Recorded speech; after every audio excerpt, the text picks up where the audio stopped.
राम राम दोस्तों। धर्मराज दशमी का व्रत चैत्र मास शुक्ल पक्ष दशमी के दिन मनाया जाता है। इसका वर्णन महाभारत कथा में आता है। जब पांडव वनवास भोग रहे थे तो युधिष्ठिर जो धर्मराज के अवतार थे और यक्ष के बीच संवाद है। धार्मिक मान्यता है कि जो भी श्रद्धा पूर्वक धर्मराज दशमी की कथा सुनता है और व्रत करता है उसे मोक्ष की प्राप्ति होती है। यह कथा मनुष्य के पाप पुण्य और दान पुण्य के महत्व को बताती है। यह कथा बताती है कि जीवन के शुभ कर्मों से मनुष्य को मृत्यु के बाद धर्मराज लोक में स्थान मिलता है।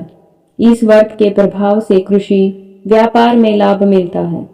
असाध्य रोग से पीड़ित रोगी रोग मुक्त हो सकता है। अकाल मृत्यु का भय नहीं रहता है। इस व्रत को करने के लिए प्रातःकाल सुबह सूर्योदय से पहले स्नान करके व्रत का संकल्प लें।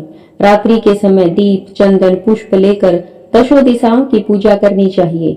चावल का सतिया बनाकर कहानी सुननी चाहिए। सभी दिशाओं को अलग अलग दीपक समर्पित करने चाहिए। साथ में ऋतु के अनुसार फल अर्पित करें। अपने बंधु बांधवों के साथ प्रसन्नता पूर्वक भोजन करना चाहिए। जो इस व्रत को करता है उसके सभी मनोरथ पूर्ण होते हैं।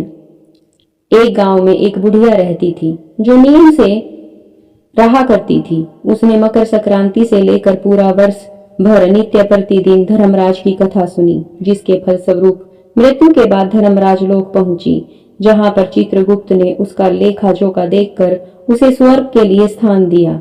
यमराज के दूत उसे लेने आए तो मार्ग में वैतरणी नदी को उसने व्रत के पुण्यों से गौदान के समान पुण्य प्राप्त करके पार कर लिया। मार्ग में आने वाली सभी बाधाओं को अपने सत्कर्मों से पार करके स्वर्ग लोक पहुंची। मान्यता है कि इस कथा को सुनने से स्वर्ग की प्राप्ति होती है। आइए धर्मराज की कथा सुनते हैं। जब पांडव वनवास के दौरान एक गहन वन से गुजर रहे थे तो उन्हें अत्यधिक प्यास लगी। पानी की तलाश में वे इधर उधर घूम रहे थे।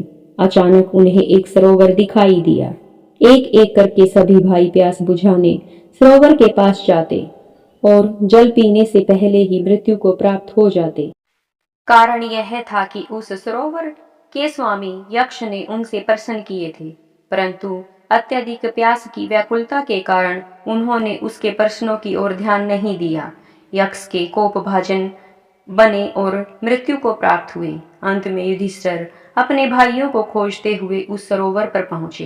युधिष्ठिर ने पानी पीने का प्रयास किया, तभी यक्ष ने प्रश्न किए, जिनके युधिष्ठिर ने उचित उत्तर देकर यक्ष को प्रसन्न किया। यक्ष ने प्रसन्न होकर युधिष्ठिर से कहा, तुम जल पीने के पात्र हो। मेरी इच्छा है तुम्हें एक वर दूं और तुम्हारे चारों भाइयों में से किसी एक को पुनर्जीवित होने का वरदान दूं।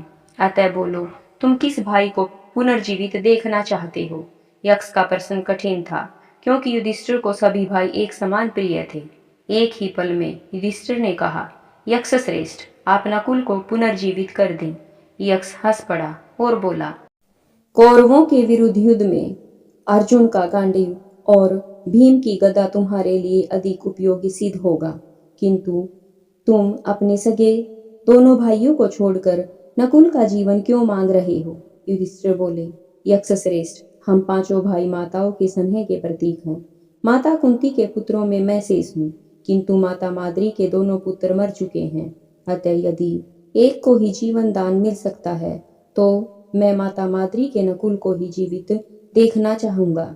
यह सुनकर यक्ष भाव विहीन हो बोले, युधिष्ठिर, तुम स्वयं धर्मराज हो, तुम धर्म तत्व के ज्ञाता हो। मैं तो केवल तुम्हारी परीक्षा ले रहा था। अतः मैं तुम्हारे चारों भाइयों को जीवन दान देता हूँ। ऐसा माना जाता है कि उसी दिन से धर्मराज व्रत की शुरुआत हुई। हे धर्मराज महाराज, जैसे आपने बुढ़िया को स्वर्ग दिया वैसे ही सबको देना। कहानी सुनने और सुनाने वालों को, हुंकार भरने वालों को भी। जय श्री कृष्ण। राधे राधे।